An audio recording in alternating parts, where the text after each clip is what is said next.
I'm Von Biggs, and let's queer it politics. Tim Walz steps out of the governor's race, leaving a powerful LGBTQ plus legacy. Democratic Minnesota Governor Tim Walz has announced he will not seek a third term, a decision that has landed heavily with LGBTQ plus communities who have long viewed him as a trusted ally. Walz confirmed he was stepping away from the race, choosing instead to focus on governing amid backlash tied to welfare fraud scandal with hundreds of millions of dollars taken from child nutrition programs. In a statement posted on Twitter, Walz said, quote, "Every minute I spend defending my own political interests would be a minute I can't spend defending the people of Minnesota against the criminals who prey on our generosity and the cynics who prey on our differences. So I've decided to step out of the race and let others worry about the election while I focus on the work," end quote. He added he is leaving with zero sadness and zero regret. Kamala Harris, his 2024 running mate, praised his leadership, saying his choice showed, quote, "selfless commitment to the people he serves," end quote.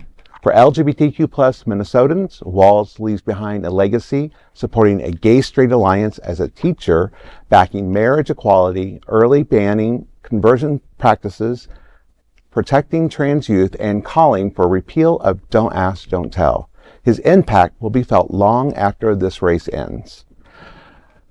You know, I remember doing this story when they talked about him. When Kamala was running. Yes, yeah. And I remember the story about him and the things that he did as a teacher and talking about those things. And while it's sad to see him stepping away, he has built something in legislation that I feel now, as he said, he's able to step in and make sure that it's not going to change.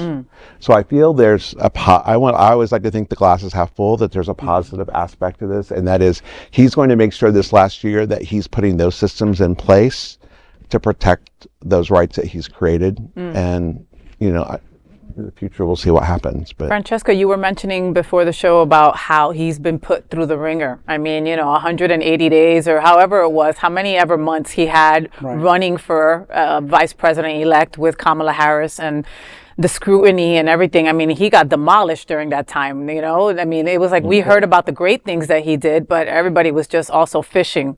You know, and so here we are, and, you know, what do you think about it? Well, I feel as if he is a great leader, and he really is. He believes in the dream, and he believes in the goal, and he believes in fighting for the people, and he believes in, obviously, LGBTQ rights.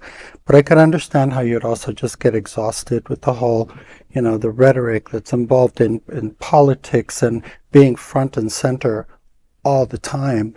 It must be exhausting. And for his family, too, because it's not just him. When you run, your whole family runs, you know, and is under scrutiny for things like that, you know. Leadership is measured in what you stand up for, not how long you stay in the race, okay? So Tim Walz chose service over ego and leaves a real LGBTQ plus legacy, you know, protections, dignity, action. Politicians talk allyship. He governed it, and he made it happen. So I've learned the hard way that two things can be true. You know, he could be, yes, he's being investigated for some stuff that doesn't sound good or legit, but he also was there for us in certain instances that it was so needed. I mean, gay straight alliance all day, every day. Sure. There is no other queer nonprofit media platform like this in the entire world. Support our LGBTQ stories by sharing them and subscribing to Queer News Tonight.